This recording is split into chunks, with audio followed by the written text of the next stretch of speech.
자, 이제 우리가 물권법을 할 텐데요. 물권을 다룰 텐데 뭐 시작하는 부분이니까 간단히 좀 보겠습니다. 그 개관만 211페이지입니다. 우리가 물권법을 공부하는데 그 대상이 되는 내용에 대해서 설명하고 있습니다. 개별 물권의 득실과 효력을 둘러싼 법률 관계를 공부합니다. 개별 물권이라 하면 우리가 점유권, 소유권, 그리고 용익물권으로서 지상권, 지역권, 전세권, 그리고 담보물권으로서 유치권, 질권, 저당권, 그리고 특별법상의 담보물권으로서 동산담보, 채권담보, 그리고 양도담보, 그리고 가등기 담보권 이런 것들이 물권법학의 대상인데 우리가 이번에 주로 좀 보려고 하는 건 물권법 총론 부분하고 점유권, 소유권에 해당되는 부분을 주로 많이 보도록 하겠습니다. 기본적으로 물권법은 우리 185조부터 372조까지 우리 민법상의 규정 그리고 기타 특별법상의 규정들은 대부분이 거의 다 강행 규정입니다. 강행 규정이고 그리고 우리 어떤 우리 법의 고유한 그러한 성격을 가지고 있기도 합니다. 자, 185조가 물권법의 첫 번째 조문인데 물권은 법률 또는 관습법에 의하는 외에는 임의로 창설하지 못한다 이렇게 규정을 하고 있어서 법률의 규정에 의해서만 또는 관습법에 의해서만 창설할 수 있고 그 내용이 정해질 수 있습니다. 달리 말하면 우리 채권법을 지배하고 있는 계약 자유의 원칙에 의해서 계약의 내용 또 누구와 계약을 체결할지 상대방을 선택하는 것, 내용을 결정하는 것, 또 계약을 체결할지 말지를 결정하는 것 이런 것들도 전부 다 당사자의 자치에 의해서 자유롭게 결정할 수 있음에 반하여 물권은 당사자가 스스로 그 내용 그리고 종류를 결정할 수 없고 법률의 규정이나 관습법에 의해서 정해진 대로 그 효력이 발생되는 것을 말합니다. 그래서 폐쇄적이다 이렇게 설명을 하고 있고요. 반면에 373조 이하에서의 그 채권법의 규정은 여기서 특히 말하는 건 뭐냐 하면 계약법 영역을 말하는 것이죠. 계약법에 해당하는 그 채권법 부분에 대해서는 임의 규정성이 강하다 이런 취지고요. 자, 물권이라 하면 이미 여러분들이 잘 아실 겁니다. 그죠? 물건, 기타 객체를 직접 지배해서 이익을 얻을 수 있는 배타적 권리를 말한다. 직접적인 것이고 배타적인 것이고 지배할 수 있는 권리다. 그리고 절대권이라고 이렇게 얘기합니다. 이에 비해서 채권은 상대적인 것이다. 상대권이라고 그러고 그렇습니다. 그래서 배타적인 게 아니죠. 그렇죠? 채권은 채무자에 대해서만 주장할 수 있는 권리다. 이렇게 설명하는 반면에 물권은 제3자에 대해서도 주장할 수 있는 대세적인 그러한 권리다라고 얘기하고 있습니다. 물권의 객체의 가장 대표적인 건 물건입니다. 우리가 예컨대 질권 같은 경우에는 그 권리의 목적이 물건이 아니라 그러니까 동산이 아니라 다른 권리일 수도 있습니다. 예컨대 채권도 질권의 목적이 될 수가 있습니다.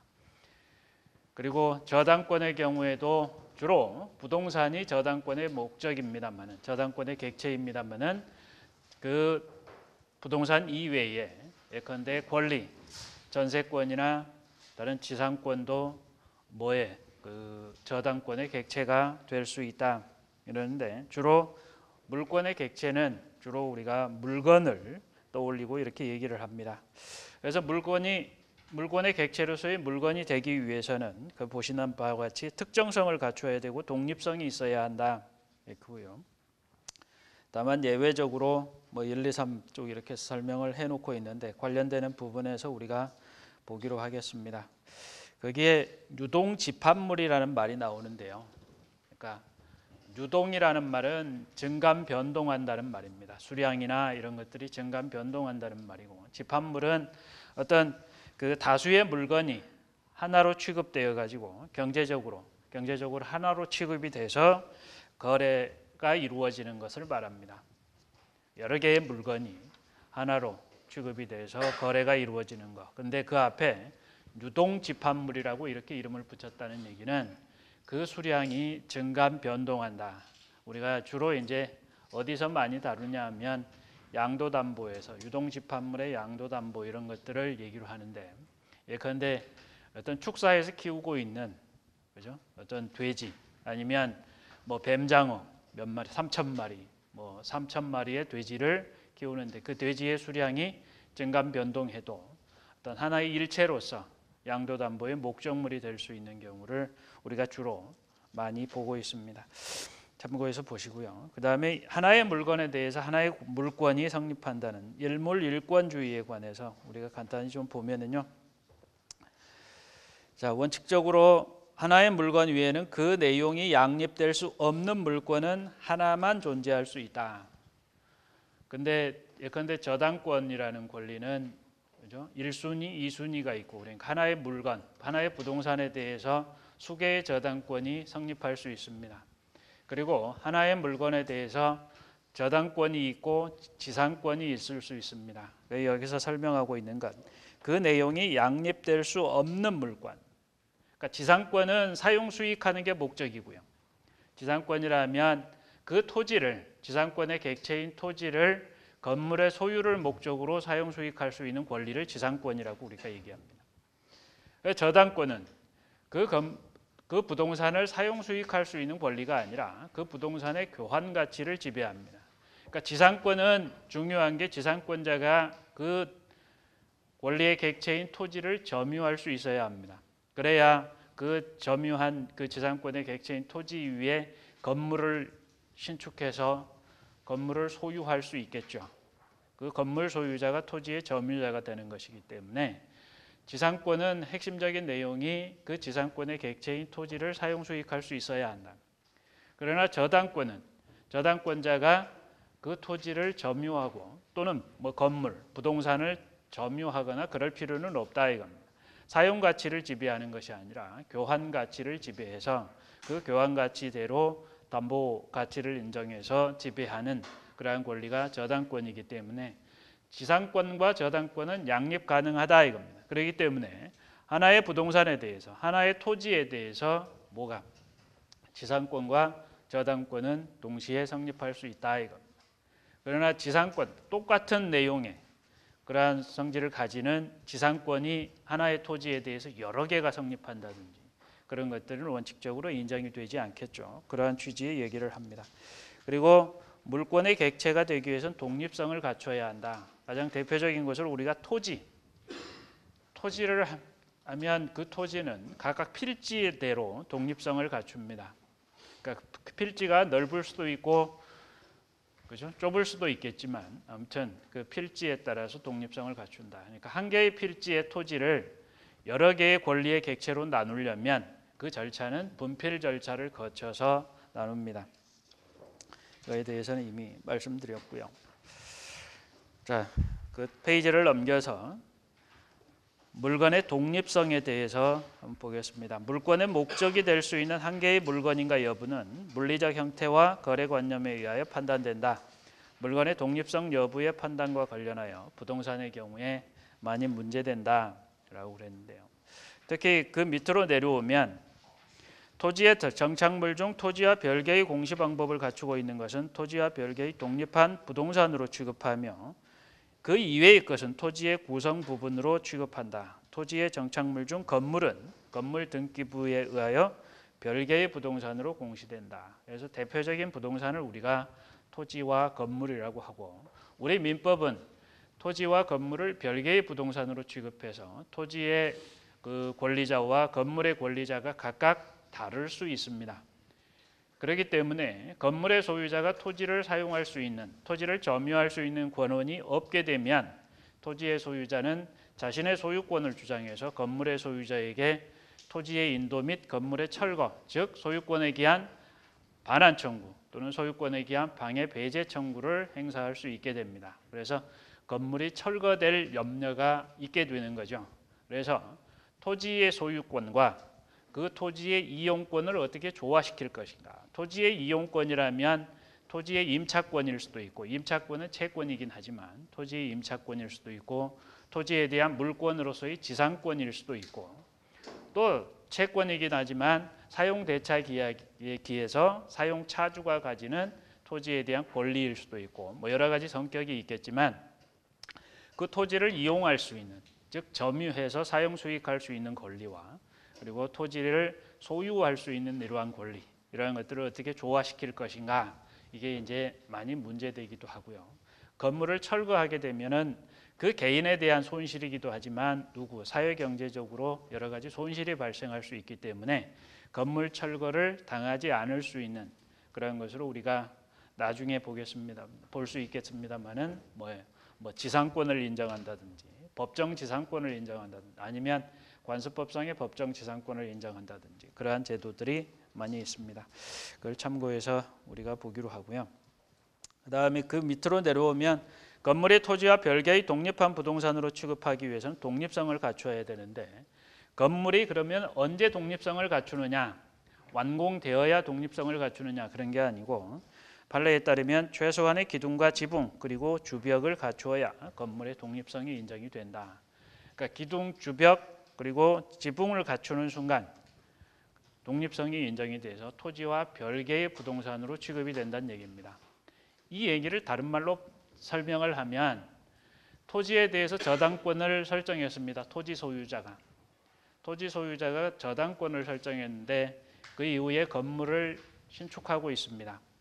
그런데 건물을 지으려고 하는데 기둥, 주벽, 지붕이 갖추어지기 전에 그 토지에 대해서 경매 신청을 합니다. 그러면 토지의 소유권이 넘어가면서 뭐까지? 그 짓고 있는 건물에 대한 소유권 다 넘어간다 이겁니다. 건물이 별도로 독립성을 갖추지 않았기 때문에 건물은 성립하지 않았고요. 그러니까 건물에 대한 소유권은 별도로 존재하지 않고 토지의 구성 부분이 되어서 그게 토지의 부합이 돼 버렸으면 토지와 완전히 일체가 돼 가지고, 그죠? 타인의 소유권, 그러니까 경락인에게 넘어간다 이겁니다.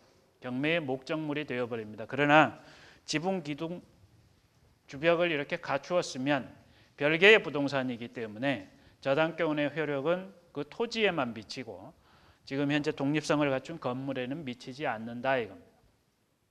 그런데 우리 판례 중에 이러한 사례가 있습니다. 그 완전히 기둥, 주벽, 뭐 지붕 이런 걸 갖추기 전인데 갑이라는 사람이 을로부터 돈을 빌리고, 그죠? 금전을 차용하면서 담보로 엑스토지에 대해서, 자기 소유의 엑스토지에 대해서 근저당권을 설정해 줬습니다. 그러니까 갑이 채무자이면서 근저당권 설정자입니다. 그리고 을이 채권자인데 갑이 여기에다가 이 엑스토지 위에다가 예컨대 지하 3층 그리고 지상 10층의 건물을 예컨대 짓고 있었습니다. 건물을 짓고 있는데 을이, 그죠? 갑의 채무 불이행을 이유로 변제기가 되었음에도 불구하고 이 차용금 채무를 변제하지 아니하니까 을이 갑의 채무 불이행을 이유로 엑스토지에 대해서 경매를 신청합니다. 그러니까 근저당권을 실행해서 경매를 신청한다. 이 임의경매라고 그랬습니다. 근저당권을 실행해서 경매를 신청했는데 경매 신청하면서 이제 이 엑스토지에 대해서 어떤 그 담보 가치를 파악을 할 거 아니에요. 경매가액이 얼마인지를 파악을 하는데 이 토지 위에 짓고 있는 이 건물이 지하층만 공사가 완공이 어느 정도 갖춰졌습니다. 지하만. 그리고 지상 부분은 제대로 갖추어지지가 않았어요. 그런데 예컨대 이 엑스토지 자체에 대한 경매가액은 예컨대 5억으로 판정이 되었다. 가액이.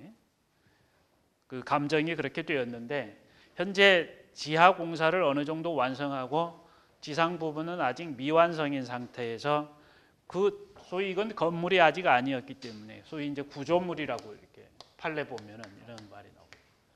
근데 그 자체로만 평가를 했더니 한 10억 정도 나왔다 이겁니다. 토지 자체의 가액이 5억이고 그 소위 건물을 지금 현재 짓고 있는 그런 걸로 한 5억 정도 나왔다 이겁니다. 15억, 뭐 10억 정도 이렇게 됐다 이거예요. 토지의 가치가 5억이고 이게 한 10억 정도 나왔다. 이래서 경매를 했습니다. 경매를 하면 이제 이 X 토지의 소유권이 누구에게? 경락인 병에게 넘어가겠죠. 그런데 문제는 이 담보물의 가액이 얼마인가가 문제가 되는데, 담보물의 가액이, 그러니까 다시 말하면 아까 말씀드렸듯이 경매의 목적물이 무엇인가가 문제가 되는 거예요. 이것이 이외에 짓고 있는 현재 지하 공사가 완성이 되고 지상 건물을 지금 현재 짓고 있는 이 상태에서 이것도 아직 기둥 주벽 어떤 지붕을 갖추지 아니한 상태이기 때문에 독립성이 없다라고 그러면 경매의 목적물에 대해서 이 가액을 전부 다 누가 병이 지급하고 병이 소유권을 취득할 수 있겠지만, 그래서 이러한 어떤 가액을 통해서 채권자 을이 우선 변제를 받을 수 있겠지만, 만약에 이 구조물이 독립성을 갖추었다고 그런다면 현재 지하만 공사가 어느 정도 완성이 된 상태라 할지라도 독립성을 갖추었다 한다면 이 금액에 대해서는 채권자 을이 우선 변제를 받지 못한다. 왜? 저당권의 효력이 미치지 못하기 때문에. 그래서 그런 것들이 독립성을 갖추었느냐 안 갖추었느냐가 매우 중요한데, 그때 우리 법원의 판단은 아직 뭐 지붕이나 기둥이나 이런 걸 다 갖추지 못한 상태였다 할지라도 지하층의 어떤 이러한 공사가 어느 정도 완성이 된 시점에서는 별개의 독립한 물건으로 취급을 한 사례가 있습니다. 그래서 그렇다면 이 저당권 실행 당시에 이 건물은 독립성을 갖추었기 때문에, 소위 구조물이라고 판단하는 이 구조물에 대해서는 별개의 독립성을 갖추었기 때문에 그거에 대해서는 저당권이 미치지 못하고 채권자 을이 우선 변제를 받을 수 있고 병이 소유권을 취득할 수 있는 범위는 경매의 목적물이 된 이 토지에 대해서만 소유권을 취득할 수 있다. 이런 어떤 판단도 있다라는 얘기입니다. 그런 걸 참고해서 보시면 되겠고요. 그다음에 213페이지로 넘어가겠습니다. 밑에 그 211페이지, 12페이지에 나와 있는 각주의 내용은 나중에 관련되는 부분에서 별도로 설명을 드리는 것으로 하고 일단 넘어가겠습니다. 자, 일몰일권주의 예외라고 나와 있는데요. 그런데 독립성을 갖춘 예컨대 X토지 어떤 하나의 분필 절차를 거친 하나의 그 특정된 목적물에 대해서 어떤 권리의 객체가 될 수 있다라고 이렇게 얘기를 하고 있는데, 그러한 일몰일권주의에 대한 예외로서 먼저 물건의 일부에 물권이 성립한다. 토지의 일부 위에 용익 물권이 성립할 수 있다. 이런 겁니다. 토지 한 필지의 토지의 일부분에 대해서 그 용익 물권, 지상권, 지역권, 전세권 같은 이러한 권리가 성립할 수 있다라고 되어 있고요. 그다음에 일동의 건물의 일부에 대해서 전세권을 설정할 수 있다. 이런 것들도 있고, 수목의 집단에 대해서도 임목에 관한 법률에 의해서 어떤 별개의 부동산으로 취급할 수 있다. 수목이라는 거는 그죠? 그 나무 심은 거, 그거는 원래 누구의 소유예요? 토지 소유자의 소유입니다. 그 임야 소유자의 소유.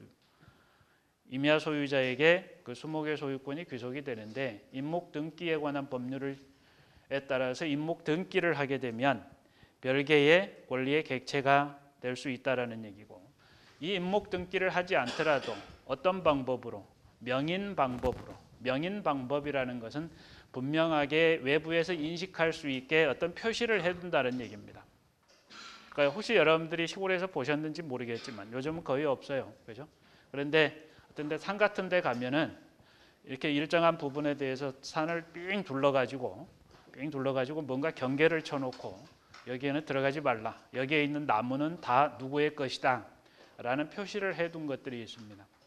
그런데 그 경계에 있는 거를 일단 껍질을 다 벗겨놓고 거기에다가 뭔가를 기재해놨다든지 뭐 그래가지고 어떤 명인, 그죠? 그러니까 분명하게 인식할 수 있게 표시해두는 것, 그것도 하나의 관습법상 인정되는 공시 방법으로서 그러한 방법으로 소유권의 어떤 표시를 해두는 것, 이런 것들을 말합니다. 우리가 물건 부분을 그냥 건너뛰어서 그런데 예컨대 그 공시 방법으로서 우리가 어떤 부동산의 어떤 객체가 이제 독립성을 갖춘 것으로 인정이 되려면 부동산의 경우에는 등기를 하고, 그죠? 그 등기에 따라서 어떤 권리의 내용이 무엇인지를 이제 기입하는 그런 것들을 우리가 볼 수 있는데요. 부동산과 어떤 동산의 구별 이런 것들도 매우 중요합니다. 일단 그 중요한 내용 중에 우리가 212페이지에서 봤던 그 독립성, 건물과 그 토지에 관해 어떤 그러한 관계에 관해서 우리가 간단히 살펴보았고, 좀 전에 말씀드렸던 그러한 임목의 경우에도 임목 등기를 하는 방법, 그거는 우리 특별법이 있고 거기서 보시다시피 임목에 관한 법률에 의해서 어떤 그 등기를 하는 방법이 있고, 또 하나는 아까 말씀드렸듯이 명인 방법을 갖추는 것도 있고, 그 다음에 이제 예컨대 타인의 토지에다가 타인의 농토에다가 농작물을 재배했다. 그러니까 제가 여러분들의 토지에다가 제가 농작물을 재배했으면 그 농작물의 소유권은 누구에게 귀속되는가? 원칙적으로 아까 수목 같은 경우에는 토지의 소유자에게 소유권이 귀속된다고 그랬습니다. 그런데 농작물의 경우에는 조금 특이하게도 아무런 권한 없이 타인의 토지에다가 농작물을 심었더라도 그 농작물이 별개의 독립성을 갖출 정도가 되면 그러한 어떤 그 농작물에 대한 소유권은 권한 없이 농작물을 식재한 그 토지를 권한 없이 사용한 자에게 농작물의 소유권이 귀속된다라는 우리 판례도 있습니다. 그러한 것들처럼 약간의 예외적인 것들도 있지만, 자 여기에서 그 원칙적으로는 일물일권주의가 적용되고, 지금 213페이지에서 그 예외적인 사항들에 대해서 몇 가지 말씀을 드리고 있습니다. 그 다음에 그 밑으로 내려오면 원자재, 의류, 양어장 내의 뱀장어나 농장 등의 돼지 등 뭐 이런 것들도 유동집합물로서 양도담보의 대상이 된다라는 것이고요. 그리고 공장 및 광업재단 저당법 이런 것들이 있다라고 되어 있고, 아까 우리가 185조 이미 봤지만 물권 법정주의를 규정을 하고 있고, 물권은 법률 또는 관습법에 의하는 외에는 임의로 창설하지 못한다고 이렇게 규정을 하고 있습니다. 그 다음 페이지로 넘어오면 이렇게 물권 법정주의를 규정하는 이유에 대해서 그 두 번째 설명을 하고 있는, 물권 법정주의는 물권에 대한 공시제도를 관철하기 위한 것이다. 배타적 지배권적 성질을 가지는 물권은 제3자에게 미치는 영향이 크기 때문에 제3자에게 물권의 존재를 분명하게 인식시킬 필요가 있다. 그렇기 때문에 물권 법정주의 그 내용이 확실하게 정해져야만이 그 내용을 공시할 수 있다, 이런 것이 되겠죠. 그래서 물권의 공시의 실효성을 높이기 위해서 물권 법정주의를 채택하고 있다, 이렇게 얘기하고, 그 우리 185조는 법률 이외에 관습법에 의해서도 물권 창설을 허용하고 있는데, 다만 법률과 그 관습법 사이의 어떤 우열 관계는 여러분들이 우리가 민법 1조를 공부하면서 어느 정도 그 정리를 해놓은 바대로 그대로 취하면 되겠습니다. 간단하게 185조의 해석을 해보면, 법률이라는 것은 형식적 의미의 법률이다. 그러니까 우리가 그 법 체계론 하면은 뭐예요? 헌법을 최상위법으로 해서 법률, 명령, 규칙 이렇게 체계적으로 정리를 하면 거기에서 말하는 법률이다 이겁니다. 형식적 의미의 법률이라는 건. 그 다음에 관습법, 아까 말씀드린 대로 뭐 법률과 관습법의 어떤 그러한 그 관계는 학설에 따라서 정해지는데, 우리 판례는 보충적 효력서를 취하고 있었습니다.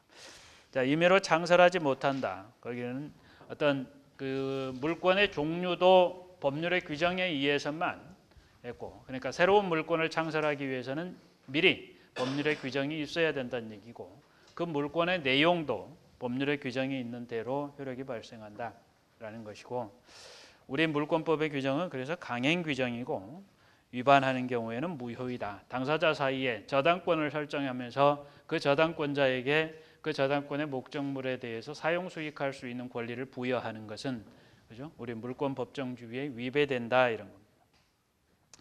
거기 동그라미에 185조 위반하여 물권행위가 무효로 되는 경우에 그런 내용은 뭐 한번 읽어서 참고해서 보시기 바랍니다. 자, 예컨대 물권 법정주의하고 관련해서 196번 이하의 판결들이 몇 가지가 소개가 되어 있는데, 우리가 그 요약해서 얘기하면 소유권이라는 건 뭐예요? 법률의 규정에 의해서 법률의 그 범위 내에서 사용수익 처분할 수 있는 권리입니다. 그런데 이 196번 판결 이하에서는 뭔 얘기를 하냐면 이 사용수익에 관한 권리를 소유자가 영원히 배타적으로 포기할 수 있느냐 이겁니다. 배타적으로 사용수익할 수 있는 이 권리를 영원히 포기할 수 있느냐, 또 포기했다면 그 법적 의미가 무엇인가. 그러니까 소유권자에게 사용수익할 수 있는 권리가 없다, 그러한 권능이 없다라는 얘기는 우리 물권 법정주의의 정면으로 위배된다라는 얘기입니다. 211조에서 분명히 소유자에게는 법률의 범위 내에서 사용수익 처분할 수 있는 권리가 있다고 그랬는데, 권능이 있다고 그랬는데 그거를 부정한다. 그거는 우리 물권 법정주의의 정면으로 위반되는 것이고, 그래서 215페이지에 보시면 그 대법원 판결이라고 되어 있는 부분이요. 위에서 한 5-6째 줄 내려오면 소유권은 외계 물자의 배타적 지배를 규율하는 기본적 법 질서에서 그 기초를 이루는 권리로서 대세적 효력이 있는 것이다. 그리고 소유권의 핵심적 권능에 속하는 사용수익의 권능이 소유자에 의하여 대세적으로 유효하게 포기될 수 있다고 하면 이는 결국 처분 권능만이 남는 민법이 알지 못하는 새로운 유형의 소유권을 창출하는 것이다. 객체에 대한 전면적 지배권이 소유권을 핵심으로 하여 구축된 물권법의 체계를 현저히 교란하게 한다라고 그래서 있고요. 그렇다면 이제 주로 어떤 경우에 문제가 많이 되냐면 내 토지인데 사람들이 수십 년 동안 거기를 통행하고 사는 겁니다. 왔다 갔다 하는 거예요. 그리고 심지어는 지방자치단체에서 내 토지 위에다 도로를 내버렸어요. 그러니까 내가 아무런 이의도 제기하지 않고, 심지어는 내 조상들, 할아버지 또 아버지 때부터 계속해서 그런 상태이다 이겁니다. 그러면 내가 상속을 받았는데 그 나의 토지에 나는 배타적으로 사용수익할 수 있는 권능 자체가 애시당초에 이미 없어졌냐, 소유자이긴 하지만 사용수익권이 없는 소유자이냐 이런 거죠. 다시 말하면 그 토지를 무단으로 사용하고 있는 지방자치단체 또는 사람들에게 뭐 할 수 없는, 법률상 원인 없이 토지를 사용하고 있으니까 그들에 대해서 부당이득 반환 청구를 내가 해야 되는데, 그럼 나에게는 이미 내가 소유권의 권능으로서의 사용수익권을 이미 포기했고 지금 상태에서는 없기 때문에, 그렇다면 사용수익하고 있는 그 타인에 대해서 부당이득 반환 청구가 인정되지 않느냐 이겁니다. 그래서 소유권의 내용으로서 사용수익 처분 권능 자체가 애시당초 영구히 포기한 것으로 인정하는 것은 안 된다라는 얘기고, 부당이득 반환 청구도 할 수 있어야 하는데, 만약에 예컨대 사용대차와 같은 그러한 성질로서 상대방 그 타인들이 사용수익하고 있다면, 그죠? 사용대차는 무상이기 때문에, 그렇죠?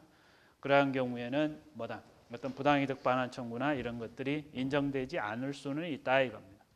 그래서 우리 주변에서 그러한 토지들이 종종 있습니다. 그래서 그런 어떤 분쟁들이 여기에 196번 판결, 197번 판결 그런 것들도 전부 다 있는데, 우리 판례가 하는 얘기는 결과적으로 보면은 어떤 경우에는 이렇게 도로로 지금 제공되어서 차가 다니고 사람들이 통행하고, 그래서 실질적으로는 그 토지의 소유자가 그 토지를 사용수익할 수 없다라는 얘기는, 그것이 소유권의 권능으로서의 사용수익권이 없는 것이 아니라 사용대차와 같은 이러한 계약관계에서 채권관계에 해당할 뿐이다라는 겁니다. 그래서 채권적으로 어떤 부당이득 반환 청구권이나 이런 것들을 포기했고, 또 채권적으로 사용수익권을 소유자 스스로가 활용하지 않고 그 타인들로 하여금 사용수익할 수 있도록 해준 것일 뿐이다.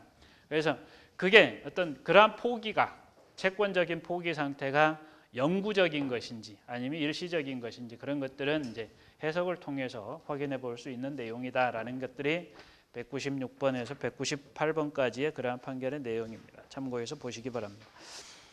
자, 그다음에 물권의 종류 이런 것들은 아까 이미 말씀드린 것으로 하고요. 자, 특별법상의 물권, 아까 동산담보권, 채권담보권, 동산채권 등에 관한 법률, 그리고 가등기담보법에 의해서 인정이 되고, 그다음에 관습법상의 물권, 물권이라고 되어 있는데 우리 물권법 교과서에서 주로 많이 얘기하고 있는 건 분묘기지권, 관습법상 법정지상권, 양도담보 이런 것들이 이제 중요한 내용으로서 설명이 되고 있고 판례에 의하여 관습법상 물권으로 인정되지 아니한 것들, 온천에 관한 권리, 공원 이용권 이런 것들은 사도 통행권 이런 것들은 판례가 이건 물권 관습법상 물권이 아니다라고 이렇게 했던 겁니다.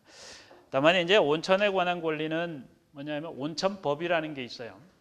그래서 그러니까 온천이라는 건 별도로 온천에 대한 어떤 배타적인 지배권이 누군가에게 부여되고 이런 게 아니다 이겁니다. 그런데 그러니까 온천은 일종의 지하수로서 그죠? 그 토지 소유자에게 속하는 권리라고 우리가 인정을 합니다. 다만 그 온천에 대한 경제적 가치가 크고 그렇기 때문에 온천법이라는 법을 만들어서 별도로 관리를 하고 있는 정도입니다. 참고해서 보면 되겠고요. 이제 중요한 내용으로 그 옆 페이지로 와서 물권의 효력을 좀 보겠습니다. 물권의 내용을 실현하기 위하여 물권에 대하여 법이 인정하는 힘 이걸 우리가 물권의 효력이라고 그러는데 가장 대표적인 효력이 우선적 효력, 물권적 청구권 이 두 가지입니다. 사실은 우리가 물권법을 공부할 땐 이 두 가지를 공부하는 겁니다. 법률 관계를 얘기할 때도 누가 우선하느냐, 지상권자하고 저당권자 사이에 누가 우선하느냐.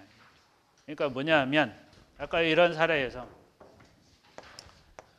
채권자 을은 저당권자입니다. 채권자 을은 저당권자. 예컨대 건물에 대한 소유권을 A라는 사람이 소유권을 가지고 있다.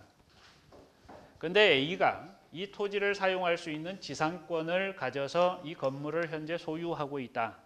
그러면 이 저당권이 실행이 되어서 토지의 소유권을 취득한 병은 토지 소유자죠. 그죠? 근데 저당권이 실행됨으로 인해서 그런데 이 저당권 설정된 이 토지 위에 건물을 지어서 지상권을 설정받은 그래서 지상권에 기해서 토지를 사용 수익하면서 건물을 신축해서 소유하고 있는 A와의 관계. 그러니까 저당권에 의해서 경매를 받은 병 이들 사이의 법률 관계는 그죠? 저당권 설정 전에 이 건물이 있었냐 없었냐 뭐 이런 등등의 여러 가지에서 예컨대 이런 겁니다. 자, 을 저당권이 여기에 있고 1순위로 그리고 2순위로 A의 지상권이 있으면 이 우리가 부동산 등기부의 을구에 제한물권에 관해서 등기를 해놓는데 을이 1순위고 2순위에 A의 지상권이 있었다. 근데 이 저당권이 실행이 돼가지고 병이 소유권을 취득했다 이겁니다. 그러면 저당권도 소멸하지만 지상권도 소멸합니다. 그런데 반대로 1순위에 A 지상권이 있었고 그리고 2순위에 을의 저당권이 있었다. 가장 최선순위로 그러니까 저 부동산 여기 X토지에 대해서 최선순위로 설정된 저당권이 A의 지상권보다 후순위다 이겁니다. 이렇게 되었을 경우에는 저당권이 실행되어서 병이 소유권을 취득하지만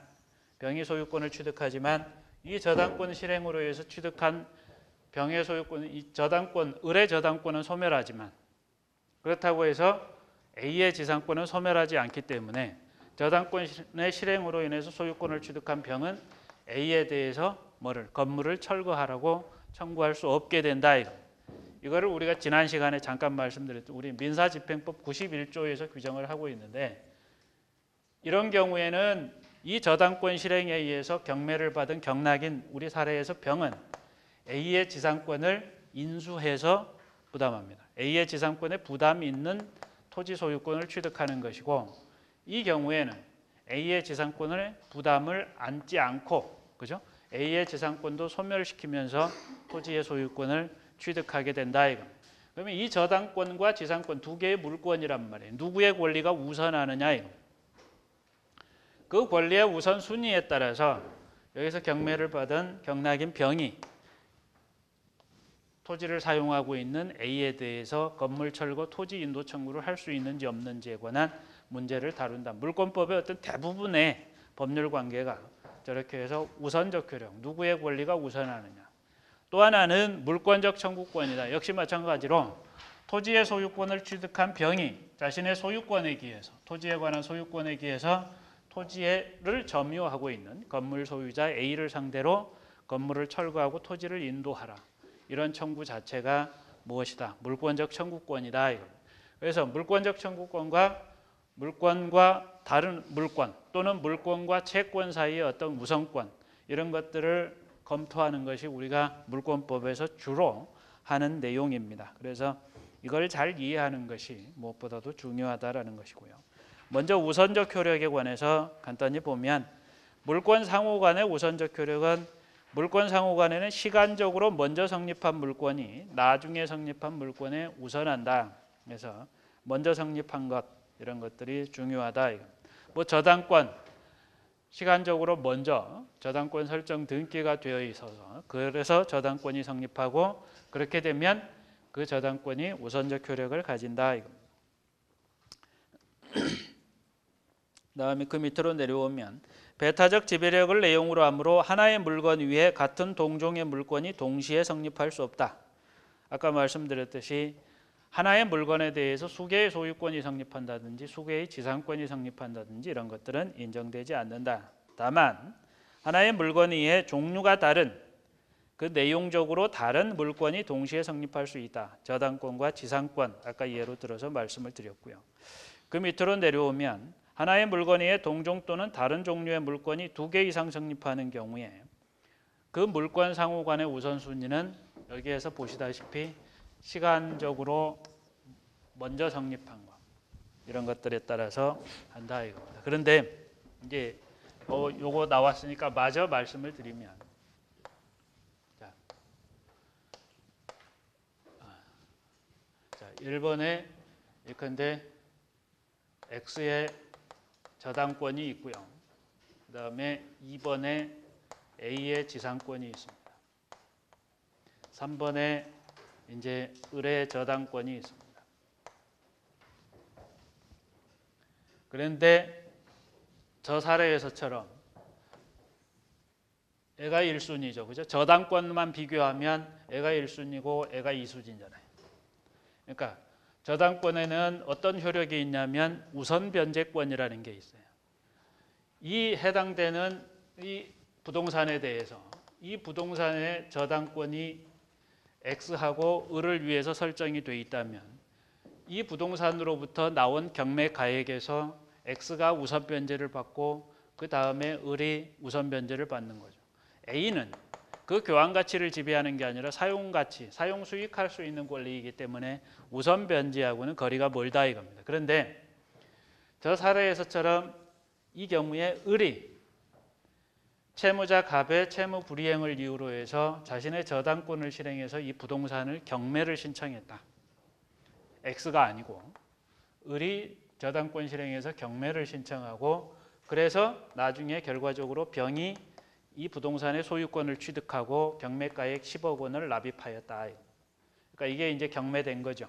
그러면 요거에서 비용을 공제하고 10억 중에서 X가 우선 변제받고 그 다음에 2순위 저당권자 을이 그 X 다음 순위로 우선 변제를 받아가고 물론 뭐 또 다른 임차권자가 우선 변제권이 있다면 그자도 또 우선 변제 받아가고 이렇게 권리의 우선성에 따라서 우선 변제 받아갈 수 있는 자, 우선 변제권이 없는 다른 채권자들은 안분 배당해서 이렇게 이제 배당을 받아가는데 다만 이제 이 경우에 병이 토지 소유권을 취득했는데 지상권자 A가 있다 이겁니다. A와 병 사이에 병은 지상권자 A를 상대로 해서 건물을 철거할 것을 청구한다. 그리고 토지를 인도해 달라고 청구한다.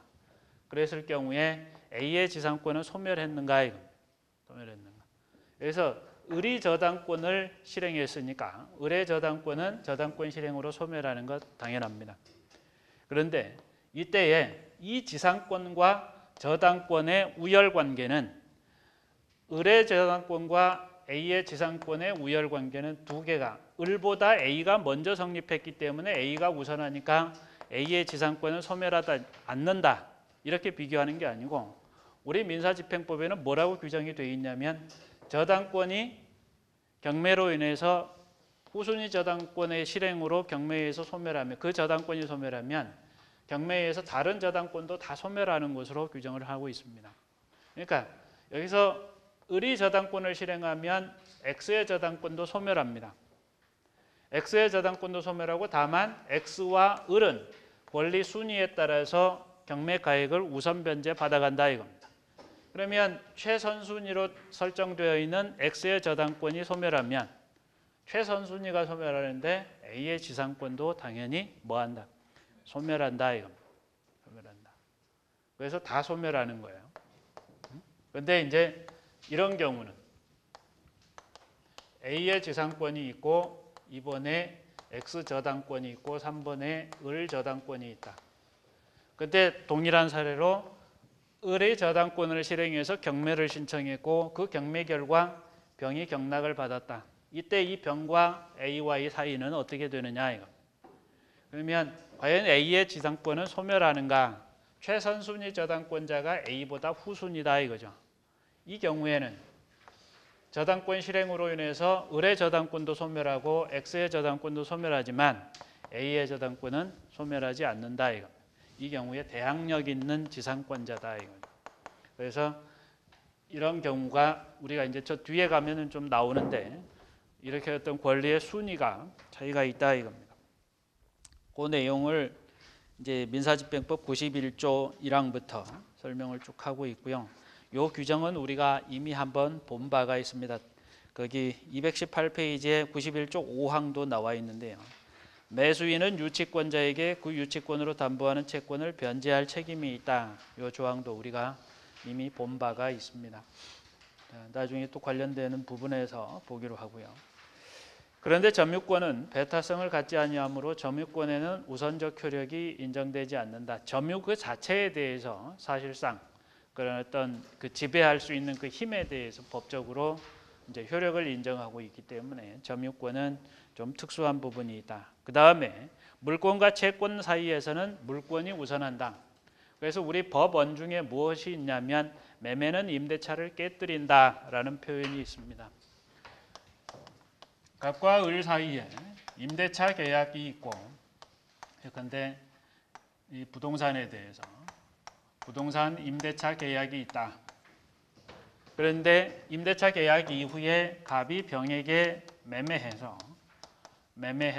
소유권 이전 등기를 병에게 넘겨주었다. 그러면 이 임대차 계약상의 임차인으로서의 을이 가지는 임차권, 부동산에 대한 임차권은 이 매매 계약에 기해서 갑으로부터 소유권을 취득한 그 부동산의 소유권을 취득한 병의 소유권과 이 임차권 사이에 서로 충돌하는 부분이 생기는데 원칙적으로는 뭐가 소유자의 병의 소유권이 을의 임차권보다 우선한다는 얘기입니다. 즉 다시 말하면 부동산의 임차인 을의 임차권은 누구에 대해서 저 임차권을 가지고 소유자 병에게 대항할 수 없다라는 얘기입니다. 그래서 소유자 병이 을에 대해서 그 목적물의 반환을 청구하면 원칙적으로 을은 병에게 목적물을 반환을 해 주어야 한다. 이런 것들이 매매는 임대차를 깨뜨린다라고 얘기를 합니다. 그런데 다만 우리 민법은 그 부동산의 임차권에 대해서 무엇을 대항력을 인정해 주는 규정들이 있습니다. 그죠? 대항력을 인정해. 마치 물권처럼 물권도 아닌데 등기할 수 있는 방법을 갖추게 해준다. 임차권은 원래 채권이기 때문에 등기할 필요가 없는 것이고, 그죠? 채권이기 때문에 임대인과 임차인 사이에서의 법률 관계만을 규율하는 것이긴 한데, 다만 그 임차인을 보호하기 위해서 별도로 그 부동산 임차인에게 부동산 임차권을 등기할 수 있는 방법에 대해서 규정을 해두고 있고, 만약에 등기를 갖추었다면 등기부의 공시가 되기 때문에 그 등기 이후에 취득한 새로운 소유자에 대해서 무엇을 주장할 수 있다? 임차권을 주장할 수 있다. 그래서 그러한 임차권을 주장할 수 있는 걸 우리가 임차인의 어떤 대항력이 있다라고 설명을 합니다. 그래서 이런 것들은 법률의 규정에 의해서 예외적으로 인정하는 것이다 이겁니다. 그러니까 물권과 채권의 본질적인 성격으로 비교해 보면 채권은 물권에 우선할 수 없다라는 건데 우리 민법이 별도의 규정을 두어서 임차인을이 등기를 하게 되면 그 임차인을이 임차권은 대항력을 갖추게 되고 그 대항력을 갖추었다면 새로운 소유자에게 대항할 수 있다. 임차권자로서. 또 하나는 특별법으로서 예컨대 주택임대차보호법이나 상가건물 임대차보호법 같은 경우에는 설령 그 임차권을 뭐 하지 않더라도 등기하지 않더라도 어떤 방법을 갖추면 주민등록을 이전하고 인도를 받아 점유하고 뭐 이런 어떤 법적인 절차를 거치면 그 경우에도 특별법에 의해서 뭐 할 수 있다? 대항력을 갖출 수 있다 이겁니다. 그래서 그러한 대항력을 갖추는 자 임차인에게 대해서는 새로운 그 권리를 취득한 소유자에 대해서도 자신의 임차권을 주장할 수 있다. 이런 것들을 우리가 임차권의 대항력이라고 이렇게 얘기하는데 이러한 어떤 현상을 두고 우리는 강학상 임차권의 물권화, 채권의 물권화 경향이라고 이렇게 설명을 합니다. 자, 참고해서 보시면 되겠고요. 자, 원칙적으로는 물권이 채권에 우선한다. 그다음에 이제 물권적 청구권인데 물권적 청구권의 그 개념에 대해서는 우리가 어떤 그 전체적으로 총괄적으로 공부는 안 했지만 이미 여러 군데에 걸쳐서 많이 언급이 되었던 내용입니다. 물권적 청구권은 물권자가 그 물권을 방해하고 있는 자에 대해서 자기가 물권의 어떤 그 내용을 유지하고 자신의 어떤 권리를 지키기 위해서 그 물권자에게 인정하는 어떤 권리인데 구체적으로 얘기하면 그 방해자를 상대로 해서 그 물권의 객체인 물건에 반환을 청구하거나 아니면 그 물건을 방해하고 있을 경우에 물건에 대한 소유권을 침해하고 방해하고 있을 경우에는 그 방해를 배제해달라고 청구하거나 또는 방해할 염려가 있는 경우에는 그 방해의 예방을 청구할 수 있는 그러한 권리들을 말한다. 218페이지에 인정 근거라고 이렇게 설명이 되어 있는데 그 첫 번째 단락에 물건에 대한 배타적이고 직접적 지배력을 그 내용으로 하는 물권의 실효성을 확보해 주기 위해서 물권적 청구권이 인정이 된다라고 그랬고요. 다만 이제 그러니까 물권이라는 건 우리 민법에 점유권도 있고 소유권도 있고 뭐 질권, 저당권 뭐 이런 권리들이 여러 개가 있는데 꼭 소유권에 해당되는 것만이 아니고 우리 소유권에는 물권적 반환 청구권, 또 물권적 방해 배제 청구권, 또 방해 예방 청구권 이런 권리들이 다 인정이 되지만 다른 예컨대 지상권이나 전세권 이런 권리들은 그 중에서 일부만 그 세 개의 물권적 청구권 중에 일부에 대해서만 인정이 된다라는 얘기입니다. 그래서 참고해서 그 보시면 되겠고 다만 이제 질권에 대해서는 우리 민법에 어떤 그런 질권에 기한 물권적 청구권을 규정하고 있지는 않다. 과연 그러면 질권에 기한 물권적 청구권이 인정이 될 수 있는가라는 부분에 관한 논란이 되어 있는데 여기서 혼동하시면 안 되는 게 질권자는 그 질권의 목적물을 점유해야 됩니다. 점유할 수 있습니다. 그러니까 이 점유할 수 있기 때문에 점유권은 있죠. 그러니까 점유권은 있어서 점유권자로서 점유권에 기한 물권적 청구권을 행사할 수 있는데 질권 자체의 효력으로서 물권적 청구권이 인정이 되는가? 그것에 관해서 우리 민법에 아무런 규정이 없다라는 거예요. 지상권이나 전세권의 경우에는 지상권자도 점유할 수 있는 권리가 있고 또 점유권이 있죠. 그러니까 또 전세권도 점유권이 있습니다. 그러니까 전세권, 지상권이라는 그 본래적 성질에 기해서 그걸 얘기하는 게 아니라 그냥 지상권자가 하는 점유 또는 전세권자가 하는 점유 그 점유 자체로부터 인정돼서 하는 점유권에 기해서 그 점유권을 방해하는 자에게 방해 배제를 청구한다든지 반환을 청구한다든지 이런 권리들은 점유권 자체로부터 나오는 물권적 청구권이라는 거예요. 그런데 그것 말고 지상권 자체에서 나오는 이런 것들을 우리가 본권이라고 그럽니다. 본권. 지상권 자체에서 나오는 또는 전세권 자체에서 나오는 전세권에 기한 물권적 청구권 또는 지상권에 기한 물권적 청구권도 우리 민법은 인정하는 조문을 두고 있는데 질권은 질권자가 점유하고 있으니까 점유권에 기한 물권적 청구권은 당연히 인정이 되는데 질권 자체에서 기한 물권적 청구권이 인정이 되는가? 그것에 관해서는 우리 민법은 아무런 규정을 두고 있지 않아서 학설상의 논란이 좀 있다라는 얘기입니다. 그런데 유치권 그 이름 자체에서 용어 자체에서 나오는 것처럼 유치권자는 유치권의 객체를 뭐 할 수 있다. 유치할 수 있는 권리가 있어요. 언제까지? 피담보 채권의 변제를 받을 때까지. 그러면 유치권자가 하는 점유 자체, 그죠? 유치권자로서는 점유권이 인정이 되고 그 점유권 자체에 기해서 누군가가 점유를 침해하면 그에 기해서 방해 배제를 청구한다든지 반환을 청구할 수 있는 권리가 점유권에 기해서 나오는 겁니다. 그런데 유치권에 기한 물권적 청구권이 인정될 수 있는가? 이런 것들은 우리 민법은 유치권자가 물건에 대한 점유를 상실하면 바로 뭐를 유치권의 소멸을 인정해 버립니다. 그러니까 유치권자가 점유를 상실했는데 나중에 그 유치권에 기해서 이미 상실한 유치권에 기해서 물권적 청구권 행사하는 건 인정될 수 없기 때문에 그 유치권에 기한 물권적 청구권이 인정되는가에 관해서는 논란이 없어요. 다만 질권에 기한 물권적 청구권이 인정되는가에 대해서는 학설상의 논란이 좀 있다. 이런 걸 굳이 언급하는 이유는 우리가 한번 이제 어떤 방법으로 어떤 그 법학에 있어서의 다툼, 그죠? 논리를 세우는가 이런 것들도 한번 우리가 간접적으로 체험해 보시라는 뜻에서 언급을 합니다. 자, 219페이지에 보면 물권적 청구권의 종류에 관해서 물권적 반환 청구권, 방해 제거 청구권, 그리고 방해 예방 청구권 뭐 이런 것들이 있고요. 그 다음에 기초되는 물권에 따라서 점유권에 기한 물권적 청구권, 그리고 본권에 기한 물권적 청구권 이렇게 나눠서 설명을 합니다.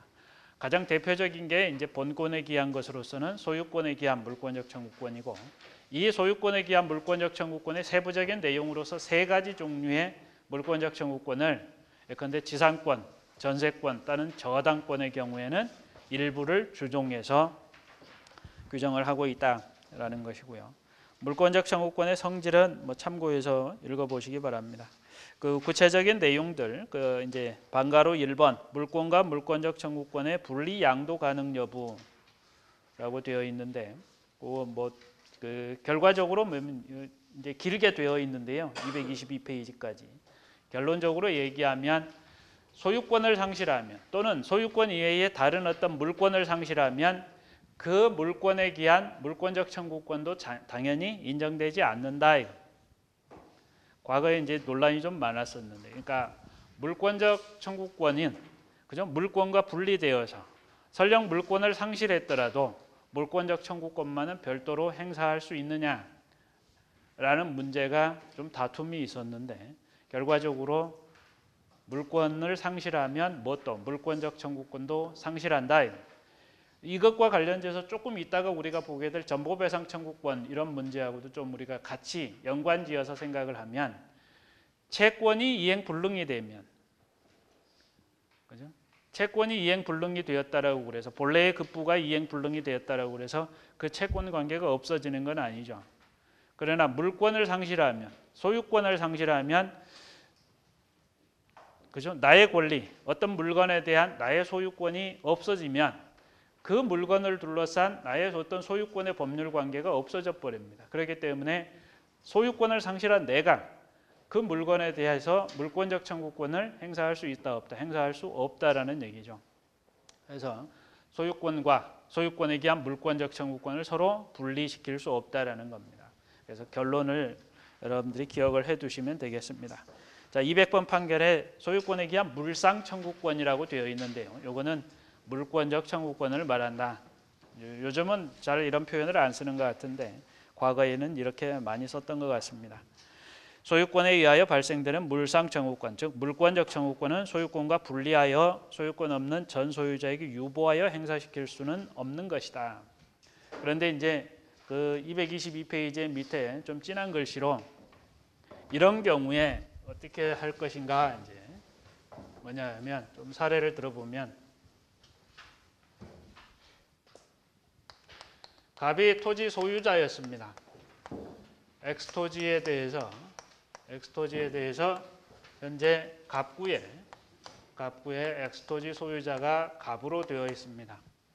갑이 X토지를 소유하고 있는데 을에게 파는 매매 계약을 갑과 을이 체결을 했습니다. 갑과 을이 체결을 했는데 이때 을이 아직 매매대금 전액을 지급하지 아니한 상태에서 원래 매매계약상의 재산권 이전 의무와 매매대금 지급 의무 간에는 뭐가 동시이행 관계이기 때문에 서로 안 주면 상대방이 줄 때까지 내가 이행을 거절할 수 있는데 그렇다고 해서 동시이행이 그게 뭐 강행 규정도 아니고 그렇기 때문에 매수인 을이 아직 매매대금 전액을 지급하지 아니한 상태에서 매도인 갑이 먼저 을에게 소유권 이전 등기를 해주었다 이겁니다. 소유권 이전 등기를 해주었습니다. 그렇죠? 그러면 지금부터는 소유자가 누구? 엑스토지 소유자는 을이다 이겁니다. 을인데 문제는 이 엑스토지를 누가? 병이라는 자가 불법으로 점유하고 있다 이겁니다. 불법 점유하고 있다. 그러니까 갑과 병 사이에서는 어떤 계약 관계가 있지도 않고 그냥 병이 무단으로 엑스토지를 불법으로 점유하고 있는데 을과 병 사이에서는 현재의 소유자는 을이고 그리고 병은 불법 점유자이고 그러니까 소유자, 불법 점유자 그렇기 때문에 213조에 따라서 물권적 청구권, 소유권에 기한 물권적 청구권을 행사할 수 있다. 소유자이기 때문에. 그런데 과거의 소유자였던 매도인은 소유권이 넘어감으로 인해 소유권 이전 등기를 통해서 소유권이 갑에서 을로 넘어감으로 인해서 무엇도 같이 그 소유권의 효력이라 할 수 있는 소유권에 기한 물권적 청구권, 물권적 반환 청구권 또는 214조에서의 방해 제거 청구권도 전부 다 누구에게? 새로운 소유자 을에게 다 넘어갔다 이겁니다. 물권적 청구권만 갑에게 남겨두지를 못하기 때문에. 그런데 이제 문제는 뭐냐면 불법 점유를 하고 있으니까 뭐예요? 엑스토지에 대한 매매 계약에서 매도인 갑은 매수인 을에게 재산권, 소유권 이전 등기를 해주어서 소유권을 넘겨줄 의무도 있지만 또 하나의 의무가 무엇이죠? 매도인은 매수인에게 엑스토지에 관한 점유를 이전해 줄 의무가 있다. 그런데 병이 불법 점유함으로 인해서 엑스토지에 대한 점유가 제대로 누구에게? 매수인 을에게 이전되지 않는다. 그래서 매수인은 점유를 이전받지 못했다는 이유로 대금 지급을 거절하고 있다. 이러한 경우에 갑이 그죠? 물권적 청구권을 병에게 행사할 수 없다. 현재 소유자가 아니기 때문에.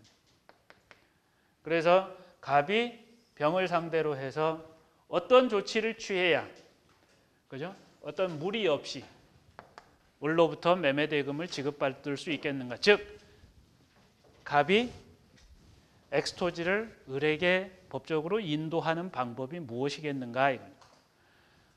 쉽게 얘기해서 갑에게 어떤 물권적 청구권이 소유권은 상실했지만 물권적 청구권이 인정이 된다면 반환을 받아서 이렇게 넘겨주면 쉽겠지만 그러한 방법으로는 안 된다라는 게 그죠? 우리가 지금 본 내용이기 때문에 이러한 경우에 그래서 그 교재 오른쪽 페이지로 넘어가면 뭐라고 설명했냐면 이러한 경우에 우리가 생각해 볼 수 있는 게 채권자 대위권이다. 채권자 대위권.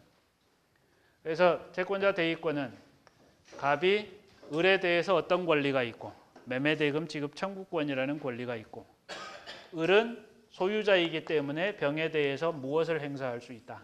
소유권에 기해서 물권적 반환 청구권 또 방해 배제 청구권을 행사할 수 있다. 그러니까 그런데 을이 매매대금 지급하지 않았고 그러니까 을은 병에 대해서 어떤 권리를 물권적 청구권의 행사를 게을리하고 있다. 그래서 을이 가지는 병에 대한 이 물권적 청구권을 을이 스스로가 행사를 게을리하고 있기 때문에 누가 채권자 갑이 을을 대위해서 대신해서 병에 대해서 을이 가지는 물권적 청구권을 대위 행사해서 인도를 받을 수 있도록 하고, 그죠? 그러니까 소유권에 기해서 반환을 받게 되면 인도를 받은 것과 마찬가지의 결과가 되고, 그래서 을은 결과적으로 갑에게도 매매대금을 지급해야 되는 그러한 이제 가능성이 생긴다 이겁니다. 그래서 아까 이제 이런 것들이 실제로 우리 판례를 통해서 많이 논쟁이 되었던 겁니다. 과연 이 갑에게는 매매대금 지급 청구권이라는 권리가 있는데 아직 인도되지 않았다는 이유로 매수인이 매매대금 지급을 거절할 경우에 저를 구제할 수단이 과연 있느냐라는 부분에 관한 그 논쟁도 조금 있었는데 저러한 것들이 하나의 방법이 될 수 있다라는 겁니다. 자, 223페이지로 넘어오면 물권적 청구권의 소멸시효 대상 여부, 요건 이미 우리가 다루었던 문제이고 소유권에 기한 물권적 청구권은 소멸시효에 해당하지 않는다라는 걸 우리가 봤고 제한물권 부분은 조금 다툼이 있다라는 정도로 정리한 바가 있습니다. 그다음에 물권적 청구권의 이행 불능에 따른 손해배상 청구권의 발생 여부, 오늘 여러분들이 사례 문제로 풀어보셨던 그러한 내용인데요.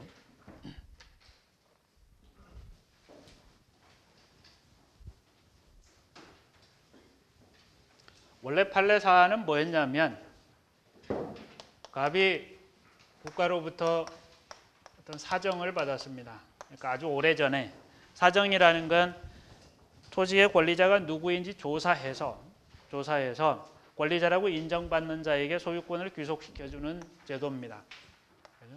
그래서 국가로부터 토지 사정을 받아서 갑이 소유자가 되었습니다. 사정을 받았으니까 이제 원시 취득을 해서 갑 자신이 보존 등기를 했어야 되는데 스스로가 보존 등기를 하지 않았습니다. 그런데 나중에 그냥 이 땅이 어떤 그 등기부에 아무런 기재가 없기 때문에 국가가 자기 이름으로 그냥 국가 이름으로 보존 등기를 해버렸습니다. 보존 등기를 하고 나중에 국가가 제3자 예컨대 을에게 이제 팔았겠죠. 그래서 국가로부터 매수인 을이 취득했습니다. 그런데 나중에 알고 봤더니 갑이 사정받았음이 확인이 되었어요. 우리가 나중에 이제 그 등기의 추정력을 얘기할 때 보존 등기의 추정력을 얘기하는데 원시 취득으로 보존 등기가 국가의 이름으로 되어 있는데 그 보존 등기 명의인에게 어떤 사정받았다는 사실 이러한 것들이 없다 이겁니다. 오히려 누구에게? 갑이 사정받았음이 증명이 되었어요. 그러면 보존 등기 잘못한 거죠. 그죠? 갑이 어떤 소유권 보존 등기를 할 수 있는 그러한 권리가 있다라는 게 추정이 되지 않습니다. 오히려 그러한 추정이 깨어진다 이겁니다. 갑 스스로가 국가 스스로가 자기가 권리가 있음에 대해서 증명하지도 못했고 오히려 갑이 사정받았음이 확인이 되었고 그래서 보존 등기의 어떤 추정력 그 소유자라는 그 추정력이 깨어졌고 갑이 오히려 소유자고 국가는 소유자가 아니다. 소유자 아닌 자로부터 매매해서 소유권을 취득했던 을은 적법하게 소유권을 취득할 수 없었다 이겁니다. 그래서 갑이 누구를 상대로? 국가를 상대로 해서 소유권 보존 등기의 말소 그리고 을을 상대로 해서 소유권 이전 등기의 말소를 청구했습니다. 근데 이제 오늘 여러분들이 풀어보신 사례에서는 그냥 이런 부분에 쉽게 하기 위해서 갑 소유 아무튼 당사자는 갑을 병이 조금 바뀌더라도 갑 소유의 엑스토지를 을이 서류 위조해서 자기 명의로 소유권 이전 등기를 하고 그 다음에 병에게 팔았을 경우에 결과적으로는 이 을이 소유권 이전 등기했기 때문에 갑은 을을 상대로 있는 소유권 이전 등기 말소를 또 역시 병을 상대로 해서도 병 명의의 소유권 이전 등기의 말소를 청구할 수 있다 이겁니다. 이런 권리들은 갑이 진정한 소유자로서 소유권을 방해하고 있는 을 그리고 역시 마찬가지로 소유권을 방해하고 있는 병을 상대로 자신의 소유권에 기해서 방해 제거 청구권의 일환으로 등기의 말소를 청구하는 겁니다. 아무튼 갑이 국가를 상대로 우리 원래 판례 사안에서처럼 소유권 보존 등기의 말소를 그리고 제3자 을을 상대로 소유권 이전 등기의 말소를 청구하는 것도 역시 마찬가지로 소유권에 기한 물권적 청구권이다 이거예요. 근데 똑같습니다. 그런 어떤 내용에 있어서는 아무튼 그런데 갑이 을을 상대로 해서 소유권 이전 등기의 말소를 청구한 것은 그죠? 갑이 진정한 권리자이고 을 명의의 등기는 있으나 을 명의의 등기는 뭐에 의해서 위조한 서류에 의한 등기이기 때문에 원인 무효의 등기이고 그렇기 때문에 을은 갑에 대해서 패소 판결 즉 갑은 을에 대해서는 인용 판결을 받았습니다. 을은 갑에 대하여 소유권 이전 등기의 말소 절차를 이행하라 이런 판결을 받았는데 병은 그죠? 또 갑이 병에 대해서 제기한 소유권 이전 등기 말소 청구에서는 어떤 문제가 있었냐면 을과 병 사이의 매매에 의한 소유권 이전의 효력은 있다 없다. 무효의 등기에 기해서 이루어진 등기이기 때문에 이것도 무효다. 그렇기 때문에 병 명의의 등기는 이 매매를 원인으로 하는 이 등기의 효력은 인정되지 않는다. 그런데 우리 245조 2항에 보면 등기된 자가 권리자로 등기된 자가 10년간 소유의 의사로 평온공연하게 선의무과실로 점유하면 뭐를 소유권을 취득한다고 되어 있습니다. 그 245조 2항에 따라서 등기부 취득 시효를 주장했다 이겁니다. 그리고 등기부 취득 시효에 따라서 병이 소유권을 취득했다. 등기부 취득 시효 완성했고 그렇기 때문에 245조 2항에 따라서 병은 권리자다, 소유자다라고 인정을 해버렸습니다. 자, 참고로 245조 2항에서 이 등기부 취득 시효에서 그 등기된 자, 소유자라고 등기된 자에서 소유자라고 등기됐던 그 등기가 우리 사례에서처럼 이렇게 해서 무효의 등기에 터잡아서 이루어진 이러한 이전 등기도 인정이 되는가? 인정이 된다 이거. 원인 무효의 등기도 10년이 경과해서 그 등기된 명의자가 10년 동안 소유의 의사로 평온공연하게 점유하고 선의무과실이면 소유권 취득한다 이겁니다. 그렇기 때문에 245조 2항의 요건을 다 충족했습니다. 이러한 등기부 취득 시효의 항변으로 인해서 병에게 등기부 취득 시효가 인정이 되었고 갑은 병에 대해서는 기각 판결, 패소 판결을 받았다 이겁니다. 그러니까 결국 등기부상으로는 현재 갑이 있고 을이 있고 병이 있는데 이들이 원인 무효이고 병도 등기가 무효인데 병에게 패소해서 을의 등기를 설령 말소를 해도 갑은 소유권을 회복하지 못하게 된다 이거 결과적으로. 그러니까 을이 이 판결에 의해서 부담하는 을이 갑에 대한 소유권 이전 등기 의무는 뭐가 되어버렸다? 이행불능이 되어버렸다 이거죠. 이행불능이 되었기 때문에 이 이행불능이 된 것을 이유로 해서 갑이 을을 상대로 그러니까 이 소유권 이전 등기에 말소를 청구한 게 이제 전소입니다. 전소. 소유권 이전 등기 말소에서는 병에 대해서 패소를 했어요. 그 다음에 이제 후소로 결과적으로 이러한 전소의 결과 을이 부담하는 갑에 대한 소유권 이전 등기의 의무에 뭐가 말소 의무가 이행불능이 되었기 때문에 후소로서 이행불능을 이유로 갑이 을을 상대로 390조에 따른 손해배상을 청구한 것이다. 390조에 따라서 채무불이행 책임, 이행불능에 따른 손해배상을 청구해서 이행불능에 따른 손해배상을 청구하면 원칙적으로 뭐 전보배상을 해야 되는 거죠. 전보배상을 해야 되는데 법원의 심리 결과 갑이 소유자일 경우에 물권적 청구권을 가지지만 소유권을 상실했고 그러면 물권적 청구권은 없어졌다. 그죠? 그러니까 채권의 경우에는 아까 우리가 채권 관계, 물권 관계 좀 구별을 해야 된다고 그랬는데 그런데 갑이 을에 대해서 대여금 채권을 가지고 있다. 대여금 채권이라기보다는 예컨대 애가 매수인이고 애가 매도인입니다. 갑이 매수인, 을이 매도인인데 소유권 이전 등기 청구권이라는 권리를 갑이 을에 대해서 가졌다. 그 원인이 매매계약이다. 그런데 매매계약의 소유권 이전 등기 의무를 을이 갑에게 이행하지 않고 병에게 팔아버리고 병에게 소유권 이전 등기를 해주었다. 이런 식으로. 그러면 을은 더 이상 갑에게 소유권을 넘겨줄 수 있는 지위에 있지 않습니다. 이러한 경우에 을의 갑에 대한 소유권 이전 등기 의무는 뭐가 되었다? 이행불능이 되었다 이거죠. 이행불능이 되면 본래의 급부, 채권의 본래의 급부가 소유권 이전 등기 의무인데 그게 이행불능이 되었고 그러면 이게 뭘로 바뀐다? 손해배상 관계로 바뀐다 이거죠. 그죠? 채권 관계에서 그 본래의 채권이 이행불능이 되었을 경우에 손해배상 채권이라는 게 생기고 그래서 이거를 우리는 교과서에서 강학상 뭐라고 한다? 급부의 변형물이라고 한다. 그래서 여전히 갑과 을 사이의 채권 관계는 계속 존속한다 이거죠. 그렇기 때문에 본래 채권의 이행불능을 이유로 손해배상 청구권, 전보배상 청구권이라는 권리가 생겼는데 이 경우에는 소유자 갑이 이 병이라는 사람, 그죠? 여기서는 뭐 을이 되겠죠. 병이라는 사람에게 뭐를 상실했기 때문에 등기부 취득 시효 완성을 이유로 해서 병은 소유권을 취득했고 갑은 소유권을 상실했기 때문에 소유권 상실, 물권을 상실하면 뭐 또 물권에 기한 물권적 청구권도 상실하고 그래서 그 물건을 둘러싼 어떤 법률 관계가 더 이상 존재하지 아니한다.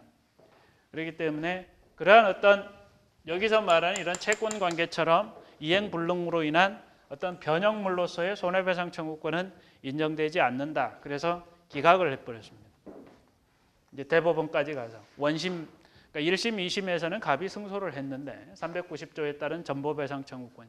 그러나 대법원에서 전원합의체 판결에 의해서 이러한 경우에 물권적 청구권을 이행 불능으로 하는 전보배상은 인정되지 아니한다라고 그래서 다시 이제 대법원에서는 이제 이쪽의 얘기를 들어줘서 갑의 청구가 인정되지 않는다고 그러니까 이행 불능에 따른 전보배상 청구가 인정이 되지 않는다고 하니까 다시 이제 파기가 돼가지고 원심으로 다시 돌아갔어요. 원심으로 다시 돌아가서 최근에 그 원심법원, 그러니까 그 고등법원에서 다시 판결을 했는데 이때 갑이 뭐라고 그랬냐면 을을 상대로 해서 물권적 청구권의 이행 불능에 따른 손해배상을 청구한 게 아니라 물론 불법행위에 기한 손해배상을 청구했습니다. 그러니까 750조로 청구 원인을 바꿨어요. 750조로 청구 원인을 바꿨고 750조에 따라서 을은 갑에 대해서 손해배상을 하라. 청구 원인 750조로 바꿨으니까 될까요, 안 될까요? 되죠. 물론 이제 여기서 쟁점은 또 다른 쟁점이 나옵니다. 뭐 소멸시효 완성 여부라든지 손해배상의 범위가 어떻게 될 것인가라는 문제가 또 다른 쟁점이 나오는데 아무튼 이제 갑이 을을 상대로 해서 불법행위에 기한 손해배상 청구를 했고 그것이 인정이 되었습니다. 현재는 이제 다시 또 대법원으로 또 올라갔어요. 상고를 해가지고 왜냐하면 손해배상의 범위가 너무 넓다. 또는 손해배상 청구권이 인정이 되는데 과실상계를 해가지고 과실상계 70%가 인정이 과실 비율이 원고의 과실 비율이 그러니까 손해배상 받을 금액이 얼마 안 된다. 그러니까 이런 것들을 이제 뭐 상고를 했겠죠. 물론 과실상계도 과실 비율 결정하고 이런 것들은 사실심의 정권 사항이기 때문에 상고가 받아들여질지 어쩔지는 모르겠지만 아무튼 지금 현재 상고심의 계류 중이다. 결론적으로 물권적 청구권이 이행 불능에 따른 손해배상 청구권, 전보배상 청구권 인정이 되지 않는다 하는 것이고요. 226페이지에 좀 넘어가면 그 물권적 청구권의 일반적인 성립 요건이라고 되어 있는데 거기에 간단히 보겠습니다. 저 뒤에 우리가 소유권에 기한 물권적 청구권에서 조금 더 상세하게 보이기 때문에 그때 보기로 하고요. 물권적 청구권에서 물권자가 물권적 청구권자가 된다. 라고 되어 있고 227페이지에 물권적 청구의 상대방 현재 물권을 침해하고 있거나 침해할 염려가 있는 상태를 발생시키고 있는 자가 물권적 청구권의 상대방이 된다. 그 204번 판결은 나중에 우리가 볼 기회가 있습니다. 그때 가서 별도로 보도록 하겠고요. 저게 한 두어 개만 더 하고 넘어가겠습니다. 저 227페이지, 228페이지의 내용은 나중에 우리가 분명히 나오니까 그때 보기로 하고 229페이지에 아마 여러분들이 이 사항은 계약법 시간에 했을 것 같은데요. 불법원인 급여와 물권적 청구권.